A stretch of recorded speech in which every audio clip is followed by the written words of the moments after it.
என் பெயர் விமலா. இன்று நான் என் வாழ்க்கையில் நடந்த மிகப்பெரிய சம்பவத்தை உங்களிடம் பகிர்ந்து கொள்ளப் போகிறேன். நான் ஒரு தனியார் கல்லூரியில் விரிவுரையாளராக பணிபுரிகிறேன். எனக்கு 34 வயது. நான் சொல்லிக்கொள்வதற்காக அல்ல, ஆனால் என் தோற்றத்தைப் பற்றி சொல்ல வேண்டும் என்றால் நான் ஒரு அழகான பெண்தான். 5 அடி 3 அங்குல உயரம், பளபளக்கும் கருநிறம், என் சருமம் மினுமினுக்கும், பருமனான உடல்வாகு, என் இடுப்பு சற்று பருத்திருக்கும், என் கூந்தல் நீண்டு அடர்த்தியாக முதுகு வரை அலை அலையாக தொங்கும், கண்கள் பெரியவை, கருமையானவை, சிரிக்கும்போது என் கன்னங்களில் குழி விழும். பொதுவாக நான் சேலை அல்லது சுடிதார் அணிவேன். கல்லூரியில் எப்போதும் நேர்த்தியாக உடுத்திக்கொள்வேன். வீட்டில் எளிமையான உடைகள் அணிவேன். என் கணவர் ராகவன் மின் துறையில் அரசு பணியில் உள்ளார். நல்ல மனிதர், குடும்பத்தை நன்கு கவனித்துக்கொள்பவர். எங்களுக்கு 2 பிள்ளைகள், 10 வயது மகனும் 8 வயது மகளும். அவர்கள் இருவரும் பள்ளியில் படித்துக்கொண்டிருக்கிறார்கள். எங்கள் வாழ்க்கை மிகவும் சுமூகமாக, சந்தோஷமாக நடந்து கொண்டிருந்தது. என் தம்பி இளமாறன். அவனை பற்றி சொல்லும்போது என் மனம் வலிக்கிறது. அவன் என்னை விட 4 வயது இளையவன். அவனுக்கு 30 வயது. அவன் மிகவும் அழகான ஆணழகன். 5 அடி 9 அங்குல உயரம், நல்ல வசீகரமான கோதுமை நிறம். அவன் முகம் எப்போதும் புன்னகையுடன் இருக்கும். அவன் கண்கள் பேசும். அடர்த்தியான கருங்கூந்தல், நல்ல தோள்பட்டை அகலம், தசைகள் வலுவானவை. அவன் நடை நடப்பதிலேயே ஒரு ஈர்ப்பு இருக்கும். அவன் பேசும் பாணியில் ஒரு நகைச்சுவை உணர்வு இருக்கும். யார் பார்த்தாலும் அவனை விரும்புவார்கள். அவன் ஒரு தனியார் மென்பொருள் நிறுவனத்தில் பணிபுரிகிறான். அவனுக்கு 5 வருடங்களுக்கு முன்பு திருமணம் நடந்தது. அவன் மனைவி கீர்த்தனா ஒரு அழகான பெண். அவள் ஒரு தனியார் நிறுவனத்தில் நிர்வாக பணியில் இருக்கிறாள். அவர்களுக்கு 3 வயது மகன் ஒருவன் உள்ளான். மிகவும் அழகான குழந்தை. என் வீட்டிற்கும் இளமாறன் வீட்டிற்கும் வெறும் 100 மீட்டர் தூரம்தான். நாங்கள் ஒரே தெருவில் அருகருகே வசித்தோம். இளமாறனுடன் என் அப்பாவும் அம்மாவும் வசிக்கிறார்கள். நான் திருமணத்திற்கு பிறகு பக்கத்து வீட்டிற்கு வந்துவிட்டேன். இளமாறன் திருமணத்திற்கு பிறகும் அப்பா அம்மாவுடன் இருக்கிறான். இளமாறனும் நானும் சின்ன வயது முதல் மிகவும் நெருக்கமாக இருந்தோம். அவன் எனக்கு 3 வயதில் பிறந்தான். நான் அவனை குழந்தையாக தூக்கியிருக்கிறேன், வளர்த்திருக்கிறேன். அவன் என்னை அக்கா என்று அழைப்பான். ஆனால் நாங்கள் நண்பர்கள் போல பழகினோம். எந்த விஷயத்தையும் தயக்கமின்றி பகிர்ந்து கொள்வோம். அவன் என்மீது கொண்டுள்ள பாசம் கடல் போன்றது. நானும் அவன் மீது அதே அன்பை வைத்திருந்தேன். எங்கள் இருவருக்கும் இடையே உதவி செய்து கொள்ளும் பழக்கம் இருந்தது. காலையில் என்னிடம் காபி தூள் இல்லை என்றால் இளமாறனின் வீட்டிற்கு சென்று எடுத்து வருவேன். அவன் வீட்டில் எண்ணெய் அல்லது உப்பு குறைந்தால் என்னிடம் கேட்பான். நான் உடனே கொடுத்து அனுப்புவேன். சில நேரங்களில் நானே எடுத்துச் சென்று கொடுப்பேன். என் பிள்ளைகள் சிறுவயதில் இருந்தபோது நான் கல்லூரிக்கு செல்லும்போது இளமாறன் என் பிள்ளைகளை பள்ளியில் விட்டுவிட்டு போவான். மாலையில் என்னால் எடுக்க முடியாதபோது அவன் பள்ளியிலிருந்து அழைத்து வருவான். என் பிள்ளைகளுக்கு அவன் மாமா மட்டுமல்ல, நண்பனும் கூட. நான் சமையல் செய்யும்போது இளமாறனுக்கு பிடித்த உணவு என்றால் அதிகமாக செய்து அவனுக்கு எடுத்து அனுப்புவேன். அவன் விரும்பும் கோழி கறியோ அல்லது மீன் குழம்போ செய்தால் அவனுக்கு தனியாக டப்பாவில் பேக் செய்து கொடுப்பேன். அவன், அக்கா, உங்க கையில சமைச்சா ஹோட்டல் சாப்பாடே வேண்டாம் என்று சொல்வான். அவன் சொல்வதில் என்னால் சந்தோஷப்படாமல் இருக்க முடியுமா? அவன் வீட்டில் கீர்த்தனா சமைப்பாள். ஆனால் சில நாட்களில் அவளுக்கு அலுவலக வேலை அதிகமாக இருக்கும். அப்போது இளமாறன் என் வீட்டிற்கு வந்து சாப்பிட்டுவிட்டு போவான். நான் அவனுக்கு பிடித்த உணவுகளை சமைத்து வைப்பேன். அவன் திருப்தியாக சாப்பிடுவதை பார்க்கும்போது எனக்கு மகிழ்ச்சி தோன்றும். எனக்கு ஏதாவது பொருட்கள் வாங்க வேண்டும் என்றால் இளமாறன் என்னை அழைத்துச் சென்று வாங்கிக் கொடுப்பான். கனமான பொருட்கள் இருந்தால் அவன் தூக்கி எடுத்து வந்து வைப்பான். என் வீட்டில் மின் வசதிகளில் ஏதாவது பிரச்சனை என்றால் இளமாறன் வந்து சரி செய்வான். குழாய் பழுதடைந்தால் அவனை கூப்பிடுவேன். அவன் உடனே வந்து சரி செய்வான். அவன் வீட்டில் கீர்த்தனாவுக்கு சமையலில் ஏதாவது சந்தேகம் என்றால் என்னை கேட்பாள். நான் சென்று சொல்லிக் கொடுப்பேன். சில சமயங்களில் அவள் வீட்டிலேயே தங்கி சமைத்து கொடுத்து வருவேன். அவளுக்கு உடல்நிலை சரியில்லாமல் இருக்கும்போது நான் அவள் வீட்டு சமையலையும் பார்த்துக்கொள்வேன். வார விடுமுறை நாட்களில் நானும் இளமாறனும் சேர்ந்து சந்தைக்கு செல்வோம். காய்கறிகள், பழங்கள், மளிகை சாமான்கள் வாங்குவோம். அவன் என்னுடைய பொருட்களையும் எடுத்து தூக்குவான். நான் அவனுடைய வீட்டிற்கு வேண்டிய பொருட்களையும் வாங்கிக் கொடுப்பேன். நாங்கள் கடைகளில் பேரம் பேசுவோம். சிரித்து மகிழ்வோம். நான் கல்லூரியில் ஏதாவது அதிகாரிகள் வந்து சோதனை செய்வார்கள் என்றால் அதற்காக ஆவணங்களை தயாரிக்க வேண்டும். இளமாறன் மென்பொருள் துறையில் இருப்பதால் அவன் என் வேலைகளை கணினியில் செய்து கொடுப்பான். கணினி பழுதானால் அவன் வந்து சரி செய்வான். என் மகனுக்கு பள்ளி ப்ராஜெக்ட் வேலைகள் இருந்தால் இளமாறன் உதவி செய்வான். அவனுக்கு அலுவலகத்தில் ஏதாவது முக்கியமான நிகழ்ச்சி என்றால் அவன் அணியும் சட்டைகளை நான் தேர்வு செய்து கொடுப்பேன். அவனுடைய உடைகளை சரியாக இஸ்திரி செய்து கொடுப்பேன். அவன் நன்றாக இருக்கிறானா என்பதை உறுதி செய்வேன். என் அப்பாவுக்கு அல்லது அம்மாவுக்கு உடல்நிலை சரியில்லாமல் இருந்தால் நானும் இளமாறனும் சேர்ந்து அவர்களை மருத்துவமனைக்கு அழைத்துச் செல்வோம். இரவு நேரங்களில் என் அம்மாவை மருத்துவமனையில் பார்க்க வேண்டும் என்றால் இளமாறன் என்னை கூட்டிச் சென்று பாதுகாப்பாக கொண்டு வந்து விடுவான். அவன் அலுவலக வேலைகளில் அதிக அழுத்தம் இருக்கும்போது என்னிடம் வந்து மனம் திறந்து பேசுவான். நான் ஆறுதல் சொல்வேன். ஊக்கம் கொடுப்பேன். அவனுடைய வேதனைகளை கேட்பேன். அவன் மனம் லேசாகும். அக்கா, உங்ககிட்ட பேசினா மனசு லேசாயிடுது என்று சொல்வான். நான் கல்லூரியில் சங்கடமான சூழ்நிலைகளை எதிர்கொண்டால் இளமாறனிடம் சொல்வேன். அவன் என்னை தைரியப்படுத்துவான். அக்கா, நீங்க தைரியமா இருங்க, எல்லாம் சரியாயிடும் என்று சொல்வான். அவன் வார்த்தைகள் எனக்கு பெரிய பலம் கொடுக்கும். காலையில் எழுந்ததும் இளமாறன் என் வீட்டிற்கு வந்து காபி குடிப்பான். நான் அவனுக்கு பிடித்த விதத்தில் காபி தயாரித்து கொடுப்பேன். அவன் வராண்டாவில் அமர்ந்து காபி குடிப்பான். நான் அருகில் உட்கார்ந்து பேசுவேன். அவன் அன்றைய தினம் செய்ய வேண்டிய வேலைகளை சொல்வான். நான் கேட்பேன். மாலை நேரங்களில் என் பிள்ளைகள் விளையாடும்போது இளமாறன் என் வீட்டிற்கு வந்து அவர்களுடன் விளையாடுவான். என் மகனுக்கு கிரிக்கெட் விளையாட வேண்டும் என்றால் இளமாறன் தெருவில் அழைத்துச் சென்று விளையாட்டு சொல்லித் தருவான். என் மகளுக்கு சைக்கிள் கற்றுக் கொடுத்தது இளமாறன்தான். இரவு நேரங்களில் சமையலறையில் நான் சமைக்கும்போது இளமாறன் வந்து அங்கேயே நின்று பேசுவான். நான் வெங்காயம் நறுக்கும்போது அவன் என் அருகில் நின்று ஏதாவது சொல்லிக்கொண்டே இருப்பான். அவன் பேச்சை கேட்டுக்கொண்டே நான் சமைப்பேன். சில சமயங்களில் அவன் என்னிடம் கரண்டி வாங்கி கலக்குவான்.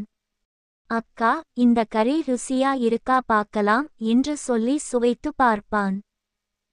வார இறுதி நாட்களில் மதியம் சாப்பாடு சாப்பிட்ட பிறகு நாங்கள் இருவரும் வீட்டு மாடியில் சென்று அமருவோம். அங்கே ஒரு சிறிய தோட்டம் இருக்கும். செடிகள் இருக்கும். நாங்கள் பிளாஸ்டிக் நாற்காலிகளில் அமர்ந்து மணிக்கணக்கில் பேசுவோம். அவன் தன் குழந்தை பருவ நினைவுகளை சொல்வான். அக்கா, எனக்கு ஞாபகம் இருக்கு. நீங்க என்னை ஸ்கூல்ல சேர்க்க அழைச்சுட்டு போனீங்க.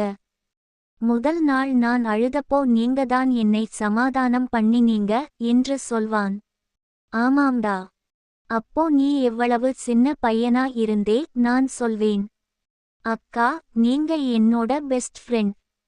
என்னால உங்ககிட்ட எல்லாத்தையும் சொல்ல முடியும் அவன் சொல்வான். நானும் உன்கிட்ட எல்லாத்தையும் சொல்றேனே நான் சிரித்துக்கொண்டே சொல்வேன். நாங்கள் அலுவலக விஷயங்களை பேசுவோம். அவன் தன் அலுவலகத்தில் நடக்கும் வேடிக்கையான நிகழ்வுகளை சொல்வான். ஒருவர் எப்படி பேசினார், யார் என்ன தவறு செய்தார் என்று விவரமாக சொல்வான். நான் சிரித்து சிரித்து வயிறு பிடிப்பேன். நான் என் கல்லூரியில் நடந்த சுவாரஸ்யமான சம்பவங்களை சொல்வேன். மாணவர்கள் என்ன செய்தார்கள், ஆசிரியர்கள் எப்படி நடந்து கொண்டார்கள் என்று சொல்வேன். இளமாறன் ஆர்வமாக கேட்பான். நாங்கள் இருவரும் சேர்ந்து சிரிப்போம். சில சமயங்களில் மாலை நேரங்களில் கீர்த்தனாவுக்கு அலுவலக வேலை இருக்கும். அவள் தாமதமாக வருவாள். அப்போது இளமாறன் தனியாக வீட்டில் இருப்பான். நான் அவனை அழைத்து என் வீட்டில் டீ குடிக்க சொல்வேன். அவன் வருவான். நாங்கள் வராண்டாவில் அமர்ந்து டீ குடித்துக்கொண்டே பேசுவோம். என் கணவருக்கு மின் துறையில் அவ்வப்போது இரவு வேலை இருக்கும். அப்போது அவர் அலுவலகத்திலேயே தங்கியிருப்பார். அந்த நாட்களில் நான் சற்று பயமாக இருப்பேன். இளமாறன் அதை அறிவான். அவன் என் வீட்டிற்கு வந்து என் பிள்ளைகளுடன் தொலைக்காட்சி பார்ப்பான். இரவு 10 மணி வரை இருப்பான். நான் பாதுகாப்பாக உணர்வேன். அக்கா, நீங்க தனியா இருக்கப்போ நான் இங்கேயே இருக்கேன். பயப்படாதீங்க, அவன் சொல்வான். தம்பி, உன்னால எனக்கு ரொம்ப சேஃப்டியா இருக்கு, நான் சொல்வேன். அப்படி அவன் என்னுடன் இருக்கும்போது நாங்கள் மொபைலில் படங்கள் பார்ப்போம். அவனுக்கு பிடித்த படங்களை அவன் என்னிடம் காட்டுவான். நான் என் பிடித்த பாடல்களை அவனுக்கு காட்டுவேன். இரவு தாமதமாகும். ஆனால் எங்களுக்கு தெரியாது. நேரம் பறந்துவிடும். இப்படி எங்கள் உறவு மிகவும் ஆழமானதாக, நெருக்கமானதாக இருந்தது. நாங்கள் ஒருவரை ஒருவர் புரிந்துகொள்வோம். ஒருவரின் மனநிலையை மற்றவர் உடனே புரிந்துகொள்வார். வார்த்தைகள் இல்லாமலேயே பேசுவோம். கண்களை பார்த்தாலே என்ன நினைக்கிறார்கள் என்று தெரியும். ஆனால் இந்த அதிகப்படியான நெருக்கம்தான் எங்களுக்கு புதிய பாதையாக மாறியது. நாங்கள் புரிந்துகொள்ளவில்லை. ஒரு எல்லை என்பது இருக்கிறது. ஒருநாள் இரவு என் வாழ்க்கையில் மாற்றத்தை கொண்டு வந்தது. அந்த நாள் என்னால் மறக்க முடியாது. அன்று கீர்த்தனாவுக்கு அவள் அம்மாவுக்கு திடீரென உடல்நிலை சரியில்லை என்று செய்தி வந்தது.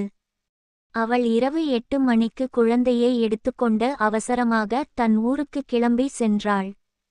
அதே நாள் என் அப்பாவும் அம்மாவும் உறவினர் வீட்டு விழாவிற்கு சென்றார்கள். மறுநாள் காலையில்தான் திரும்பி வருவார்கள் என்று சொல்லிவிட்டு சென்றார்கள். என் கணவருக்கும் அன்று அலுவலகத்தில் இரவு பணி இருந்தது. அவர் மாலையிலேயே சென்றுவிட்டார். வீட்டில் நானும் என் 2 பிள்ளைகளும் மட்டுமே இருந்தோம். இளமாறன் அவன் வீட்டில் தனியாக இருந்தான். இரவு 8:30 மணி இருக்கும். நான் என் பிள்ளைகளுக்கு சாப்பாடு கொடுத்துவிட்டு அவர்களை படுக்க வைத்தேன். அவர்கள் சீக்கிரம் தூங்கிவிட்டார்கள். நான் இளமாறனுக்கு போன் செய்தேன். தம்பி, சாப்பிட்டியா? இல்லே அக்கா, வந்து சாப்பிடலாம்னு நினைச்சேன், அவன் சொன்னான். வா, நான் செஞ்சு வச்சிருக்கேன், நான் சொன்னேன். இளமாறன் வந்தான். நான் அவனுக்கு சாப்பாடு பரிமாறினேன். அவனுக்கு பிடித்த கோழி கறி செய்திருந்தேன். அவன் மிகவும் சந்தோஷமாக சாப்பிட்டான். அக்கா, உங்க கை வாசனை அட்டகாசம், அவன் சொன்னான். சரி, சாப்பிடு, நான் சிரித்துக்கொண்டே சொன்னேன். சாப்பிட்டு முடித்த பிறகு நான் பாத்திரங்களை கழுவி முடித்தேன். இளமாறன், அக்கா, மாடிக்கு போலாமா? நல்ல குளிர்ச்சியா இருக்கும் என்றான். சரி, வா போலாம், நான் சொன்னேன். நாங்கள் மாடிக்கு ஏறினோம். அன்று வானம் அழகாக இருந்தது. நிலவு வெளிச்சம் பரவியிருந்தது. குளிர்ந்த காற்று வீசியது. வெகு நேரமாக மழை இல்லாததால் வானம் தெளிவாக இருந்தது. நட்சத்திரங்கள் மின்னின. நாங்கள் பிளாஸ்டிக் நாற்காலிகளில் அமர்ந்தோம். இளமாறன் தன் மொபைலில் பாட்டு போட்டான். மெல்லிய இசை. நாங்கள் சில நிமிடங்கள் அமைதியாக இருந்தோம். அக்கா, நீங்க எப்போவுமே என்னை ரொம்ப கேர் பண்றீங்க, இளமாறன் சொன்னான். நீ என் தம்பிதானே. நான் பார்த்துக்காம யாரு பார்த்துப்பா? நான் சொன்னேன். இல்லே அக்கா, கீர்த்தனா கூட என்னை இவ்வளவு கேர் பண்ண மாட்டா. நீங்கதான் என்னை நல்லா புரிஞ்சுக்கறீங்க, அவன் சொன்னான். அவன் குரலில் ஏதோ உணர்ச்சி இருந்தது. நான் அவனை பார்த்தேன். அவன் என்னை பார்த்தான். அந்த பார்வையில் ஏதோ இருந்தது. நான் புரிந்து கொள்ளவில்லை. நாங்கள் பேச ஆரம்பித்தோம். பல விஷயங்கள் பேசினோம். பழைய நினைவுகள், குடும்ப விஷயங்கள், எதிர்கால திட்டங்கள். பேச்சு நீண்டது. மணி 11ஐ தாண்டியது. 12 ஆனது. இருட்டு சூழ்ந்தது. சுற்றி எங்கும் அமைதி. நாங்கள் மட்டும் பேசிக்கொண்டிருந்தோம். மெல்ல மெல்ல எங்கள் பேச்சு மாறியது. தனிப்பட்ட விஷயங்கள், உணர்வுகள், மனதில் இருப்பது. அக்கா, சில நேரம் நான் யோசிக்கிறேன், நீங்க என்னோட அக்காவா இல்ல பெஸ்ட் ஃப்ரெண்டா? இளமாறன் கேட்டான். ரெண்டுமேடா. அக்காவாவும் இருக்கேன், நண்பனாவும் இருக்கேன், நான் சொன்னேன். ஆனா சில நேரம் நீங்க என் அக்கான்னு தோணல, அவன் மெல்ல சொன்னான். அவன் குரலில் ஒரு வித்தியாசம் இருந்தது. நான் அதை கவனித்தேன். ஆனால் புரிந்து கொள்ளவில்லை. என்னடா சொல்றே? நான் உன் அக்கா இல்லன்னா? நான் கேட்டேன். இல்லே அக்கா. அதுல்ல. சொல்றதெல்லாம். அவன் தயங்கினான். சொல்லு, என்ன? நான் அவனை நெருங்கி அமர்ந்தேன். அந்த நெருக்கம் எங்களுக்கு இடையே ஏதோ மாற்றத்தை கொண்டு வந்தது. அவன் கை என் கையை தொட்டது. நான் திடுக்கிட்டேன். ஆனால் விலக்கவில்லை. அக்கா, அவன் மெல்ல சொன்னான். என் மனதில் குழப்பம். இது தவறு என்று தெரிந்தும் என்னால் நகர முடியவில்லை. அவன் என்னை நெருங்கினான். நான் எதிர்க்கவில்லை. அப்படி அன்று இரவு எங்கள் உறவு எல்லைகளை தாண்டியது. எங்கள் இருவருக்கும் எது சரி எது தவறு என்று தெரியாமல் போனது. மனதில் ஒரு குழப்பம். உடலில் ஒரு ஈர்ப்பு. எங்களால் நிறுத்த முடியவில்லை. அன்றைய இரவு முழுவதும் தவறு நடந்தது. மீண்டும் மீண்டும் நடந்தது. எங்களுக்கு நேரம் தெரியவில்லை. உலகம் மறந்தோம். விடிவதற்கு சற்று முன்பு நாங்கள் பிரிந்தோம். என் மனதில் கனம் ஏறியது. என்ன செய்துவிட்டோம் என்ற உணர்வு வந்தது. குற்ற உணர்வு என்னை வாட்டியது. நான் கதறி அழ ஆரம்பித்தேன். அக்கா, அழாதீங்க பிளீஸ். இளமாறன் என் தோள்களை பிடித்தான். நாம என்ன செஞ்சிட்டோம்? இது மிகப்பெரிய பாவம். நாம் எப்படி இதை செஞ்சோம்? நான் அழுதுகொண்டே கேட்டேன். எனக்கும் தெரியல அக்கா. எப்படி ஆரம்பிச்சுது, என்ன நடந்தது? ஆனா இது தப்பு. இனிமே இப்படி நடக்காது, அவன் சொன்னான். இது யாருக்கும் தெரியக்கூடாது. தெரிஞ்சா நம்ம குடும்பமே அழியும். என் கல்யாணம், என் பிள்ளைகள் எல்லாமே போயிரும். நான் அழுதுகொண்டே சொன்னேன். ஆமா அக்கா. என் மனைவி, என் குழந்தை எல்லாம் நான் இழந்துடுவேன். இது நம்ம ரகசியம். யாருக்கும் தெரியக்கூடாது, அவன் சொன்னான். நாங்கள் இருவரும் சத்தியம் செய்து கொண்டோம். இனிமேல் இப்படி செய்யமாட்டோம் என்று முடிவு செய்தோம். மறுநாள் காலை வீட்டிற்கு எல்லோரும் வந்தார்கள். நான் எதுவும் நடக்காதது போல நடித்தேன். இளமாறனும் இயல்பாக நடந்து கொண்டான். ஆனால் எங்கள் இருவரின் மனதிலும் குற்ற உணர்வு மலை போல் இருந்தது. அடுத்த சில நாட்களில் நான் இளமாறனை சந்திப்பதை தவிர்த்தேன். அவன் வீட்டிற்கு செல்லவில்லை. அவன் என் வீட்டிற்கு வந்தால் சாதாரணமாக பேசிவிட்டு விலகிக்கொண்டேன். அவனும் என்னை நெருங்க முயற்சிக்கவில்லை. ஆனால் நாட்கள் கடந்தன. மாதங்கள் உருண்டன. குற்ற உணர்வு மெல்ல மெல்ல குறைந்தது. நாங்கள் மீண்டும் பழையபடி பேச ஆரம்பித்தோம். சிரிக்க ஆரம்பித்தோம். ஊர் கதைகள் பேச ஆரம்பித்தோம். ஆனால் எங்கள் மனதின் ஆழத்தில் அந்த நினைவு இருந்தது. ஒரு தடவை நடந்த விஷயம் எப்படி மறக்க முடியும்? அது எங்களை வாட்டியது. சில நேரங்களில் நாங்கள் ஒருவரை ஒருவர் பார்க்கும்போது அந்த இரவு ஞாபகம் வரும். சில மாதங்கள் கழித்து மீண்டும் ஒரு சூழ்நிலை உருவானது. ஒருநாள் இளமாறனின் குழந்தைக்கு திடீரென உடல்நிலை சரியில்லாமல் போனது.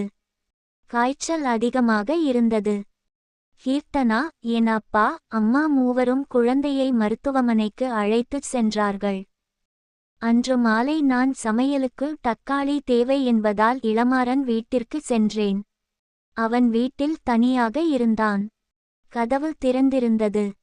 நான் உள்ளே சென்றேன். அக்கா, வாங்க, அவன் சொன்னான். தக்காளி வாங்க வந்தேன், நான் சொன்னேன். சமையலறையில நிறைய இருக்கு. எடுத்துக்குங்க. உட்காருங்க அக்கா, அவன் சொன்னான். நான் சோபாவில் அமர்ந்தேன். அவனும் அருகில் அமர்ந்தான். குழந்தையின் உடல்நிலை பற்றி பேசினோம். அலுவலக விஷயங்கள் பேசினோம். எங்கள் பேச்சு நீண்டது. அக்கா, ஒரு விஷயம். இளமாறன் தயங்கினான். என்ன? நான் கேட்டேன்.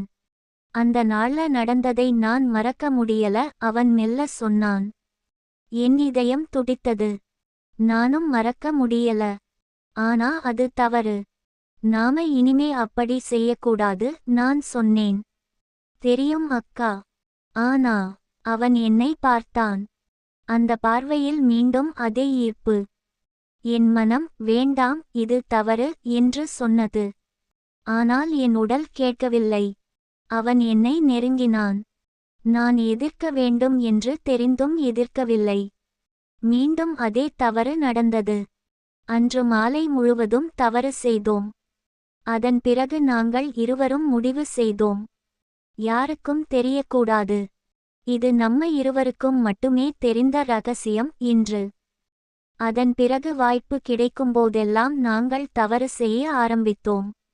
என் வீட்டில் யாரும் இல்லாதபோது இளமாறன் வருவான். அல்லது அவன் வீட்டில் தனிமை கிடைக்கும்போது நான் செல்வேன். இரவு நேரங்களில் எல்லோரும் தூங்கிய பிறகு மாடியில் சந்திப்போம். தோட்டத்தின் மறைவில் சில சமயங்களில் சேருவோம்.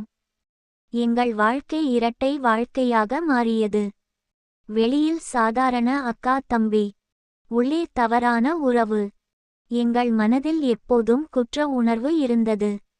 ஆனால் ஆசை எங்களை மேலே இழுத்தது. நான் ஒவ்வொரு முறை தவறு செய்யும்போதும் மனதில் இது கடைசி முறை என்று சொல்லிக்கொள்வேன். ஆனால் மறுபடியும் செய்வேன். இளமாறனும் அப்படித்தான்.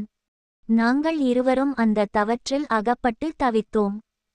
சில நேரங்களில் நான் கண்ணாடியில் என்னை பார்க்கும்போது என்னையே வெறுப்பேன். நான் என்ன செய்கிறேன்? என் கணவருக்கு துரோகம் செய்கிறேன். என் பிள்ளைகளுக்கு துரோகம் செய்கிறேன். என் தம்பியின் மனைவிக்கு துரோகம் செய்கிறேன் என்று நினைத்து அழுவேன். ஆனால் மறுபடியும் அதே தவற்றை செய்வேன். இளமாறனும் அப்படித்தான். அவன் சில நேரங்களில் என்னிடம், அக்கா, நாம என்ன செய்றோம்? இது மிகப்பெரிய பாவம். நம்மால விடுத்துக்க முடியல என்று அழுவான். நான் அவனை ஆறுதல் சொல்வேன். ஆனால் எனக்கும் அதே வேதனைதான். நாங்கள் மிகவும் கவனமாக இருந்தோம். ஒவ்வொரு முறையும் நாங்கள் சந்திக்கும்போது சுற்றி யாராவது இருக்கிறார்களா என்று பார்ப்போம். இரவு நேரங்களில் எல்லோரும் தூங்கியதை உறுதி செய்து கொண்டு மட்டுமே மாடிக்கு செல்வோம். தோட்டத்தில் செடிகளின் மறைவில் சந்திக்கும்போது கதவுகள் அனைத்தும் மூடியிருப்பதை உறுதி செய்வோம். ஆனால் எல்லா ரகசியங்களும் ஒருநாள் வெளியாகத்தான் செய்யும். அது எங்களுக்கும் நடந்தது. ஒரு மாலை வேளை. அன்று இளமாறனின் வீட்டில் கீர்த்தனா, என் அப்பா, அம்மா மூவரும் குழந்தையை மருத்துவமனைக்கு கூட்டிச் சென்றார்கள். சாதாரண பரிசோதனைக்காக. 1-2 மணி நேரத்தில் திரும்பி வந்துவிடுவார்கள் என்று சொன்னார்கள். நானும் இளமாறனும் பின்புற தோட்டத்தில் இருந்தோம். செடிகளின் மறைவில். நாங்கள் தவறு செய்து கொண்டிருந்தோம். எங்களுக்கு நேரம் தெரியவில்லை. உலகமே மறந்துவிட்டோம். திடீரென குழந்தைக்கு பெரிய பிரச்சனை இல்லை என்பதால் கீர்த்தனாவும் என் அப்பா அம்மாவும் விரைவில் திரும்பி வந்துவிட்டார்கள். அவர்கள் வீட்டிற்குள் நுழைந்து பின்புற தோட்டத்திற்கு வந்தபோது எங்களை பார்த்தார்கள். அந்த காட்சியை பார்த்த கீர்த்தனா கதறி அழ ஆரம்பித்தாள். என் அம்மா அதிர்ச்சியில் மூர்ச்சையானார். என் அப்பா கோபத்துடன் எங்களை பார்த்தார்.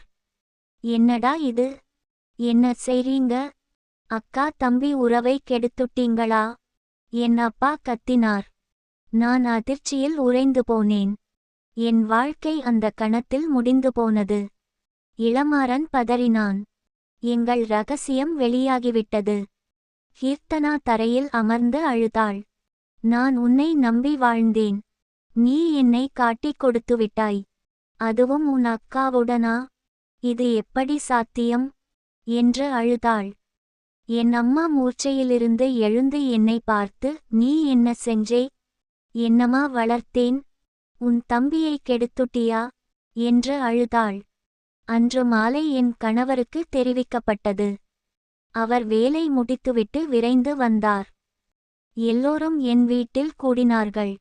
என்னை விசாரித்தார்கள். இளமாறனை விசாரித்தார்கள். என் கணவர் என்னை பார்த்து, விமலா, இது உண்மையா? நீ உன் தம்பியோட என்று கேட்க முடியாமல் அழுதார். நான் என்ன சொல்வது? தலை குனிந்து அழுதேன். இளமாறனும் கண்ணீர் விட்டு அழுதான். கீர்த்தனா, நான் இவனை விட்டு போகிறேன். விவாகரத்து வாங்கிக்கிறேன். இந்த வீட்டோட எனக்கு எந்த சம்பந்தமும் இல்லை என்று அறிவித்தாள். என் கணவரும், விமலா, நான் உன்னை மன்னிக்க முடியாது. நீ என்னோட நம்பிக்கையை காட்டிக் கொடுத்துவிட்டாய். என் பிள்ளைகளுக்கு எப்படி முகம் காட்டுவது என்று சொன்னார். என் பிள்ளைகளுக்கு என்ன நடந்தது என்று புரியவில்லை. ஆனால் எல்லோரும் அழுவதை பார்த்து அவர்களும் அழுதார்கள். அன்று முதல் என் வாழ்க்கை நரகமானது. என் கணவர் என்னை விட்டு பிரிந்தார். விவாகரத்து நடவடிக்கைகள் ஆரம்பமானது. என் பிள்ளைகளை அவர் தன்னுடன் அழைத்துச் சென்றார். என் பிள்ளைகள் என்னை வெறுத்தார்கள். நீ ஒரு கெட்ட அம்மா என்று என் மகன் சொன்னான். அந்த வார்த்தைகள் என் இதயத்தை பிளந்தன. கீர்த்தனா இளமாறனை விட்டுச் சென்றாள். குழந்தையை தன்னுடன் அழைத்துச் சென்றாள். இளமாறன் தன் மகனை இழந்தான். விவாகரத்து நடவடிக்கைகள் ஆரம்பமானது. என் அப்பா அம்மா எங்களை முகம் பார்க்க மறுத்தார்கள். நீங்க இருவரும் எங்களுக்கு செத்துப் போனீங்க. எங்களுக்கு நீங்க பிள்ளைகள் இல்லை என்று அறிவித்தார்கள். சமூகத்தில் எங்கள் மானம் போனது. அக்கம் பக்கத்தினர் எங்களை பார்த்து விரல் நீட்டினார்கள். அக்கா தம்பி அந்த மாதிரி செய்தார்களாம் என்று கிசுகிசுத்தார்கள். வெளியே செல்லவே முடியாத நிலை வந்தது. என் வேலையிலிருந்து நீக்கப்பட்டேன். கல்லூரி நிர்வாகம் இது போன்ற தார்மீக நெறிமுறை இல்லாத ஒருவர் மாணவர்களுக்கு பாடம் சொல்லிக் கொடுக்க முடியாது என்று சொன்னார்கள். இளமாறனும் தன் வேலையை இழந்தான். அவன் நிறுவனத்தில் இது பரவியதும் அவனை பணியிலிருந்து நீக்கினார்கள். இன்று நான் தனிமையில் வாழ்கிறேன். ஒரு சிறிய வாடகை அறையில். என் பிள்ளைகளை பார்க்க முடியவில்லை. அவர்கள் என்னை பார்க்க மறுக்கிறார்கள். என் குடும்பம் சிதைந்துவிட்டது. என் வாழ்க்கை அழிந்துவிட்டது. இளமாறனும் தனிமையில் வாடுகிறான். அவன் தன் மகனை பார்க்க முடியவில்லை. அவன் மனைவி அவனை வெறுக்கிறாள். அவன் குடும்பமும் சிதைந்துவிட்டது. நாங்கள் இருவரும் மனநல சிகிச்சைக்கு செல்ல வேண்டிய நிலை வந்தது. தூக்கம் வரவில்லை. சாப்பிட முடியவில்லை. எப்போதும் மன உளைச்சல். என்ன செய்தோம் என்ற குற்ற உணர்வு ஒவ்வொரு நொடியும் வாட்டுகிறது. இன்று நான் இதை உங்களிடம் சொல்கிறேன் ஒரு எச்சரிக்கையாக. குடும்ப உறவுகள் மிகவும் பரிசுத்தமானவை. அக்கா தம்பி, அண்ணன் தங்கை, மாமா மருமகள், மாமா மாமன் என்று எல்லா உறவுகளுக்கும் ஒரு எல்லை உண்டு. அந்த எல்லையை தாண்டினால் வாழ்க்கையே அழிந்துவிடும். நாங்கள் நெருக்கமாக பழகினோம். ஒருவருக்கொருவர் உதவி செய்தோம். ஆனால் அந்த நெருக்கத்தை தவறாக புரிந்து கொண்டோம். எல்லைகளை மீறினோம். இன்று அதன் விலையை கொடுக்கிறோம். விமலா போன்ற எந்த பெண்ணும் இந்த தவற்றை செய்யக்கூடாது. இளமாறன் போன்ற எந்த ஆணும் இந்த தவற்றை செய்யக்கூடாது. குடும்ப உறவுகளை பரிசுத்தமாக காத்துக்கொள்ளுங்கள். தனிமை கிடைக்கும்போது கூட கட்டுப்பாடு வேண்டும். நெருக்கம் இருக்கலாம், ஆனால் மரியாதை அவசியம். தவறான எண்ணங்கள் வரும்போது உடனே நிறுத்துங்கள். ஒரு கணம் தவறினால் வாழ்நாள் முழுவதும் வருந்த வேண்டியிருக்கும். உங்கள் குடும்பம் அழியும். உங்கள் பிள்ளைகள் பாதிக்கப்படுவார்கள். சமூகத்தில் உங்கள் மானம் போகும். நான் இழந்துவிட்டேன். என் கணவரை, என் பிள்ளைகளை, என் குடும்பத்தை, என் மானத்தை, எல்லாவற்றையும். இன்று நான் வெறும் உயிரோடு இருக்கும் பிணம். நீங்கள் இதை படித்து கற்றுக்கொள்ளுங்கள். என்னைப் போல் ஆகாதீர்கள். குடும்ப உறவுகளின் புனிதத்தை காப்பாற்றுங்கள். உங்கள் வாழ்க்கையை அழித்துக்கொள்ள வேண்டாம். என் கதை ஒரு எச்சரிக்கை. என் வலி உங்களுக்கு பாடமாக இருக்கட்டும். குடும்ப உறவுகளை மதியுங்கள். எல்லைகளை மதியுங்கள். உங்கள் வாழ்க்கை மகிழ்ச்சியாக இருக்கட்டும்.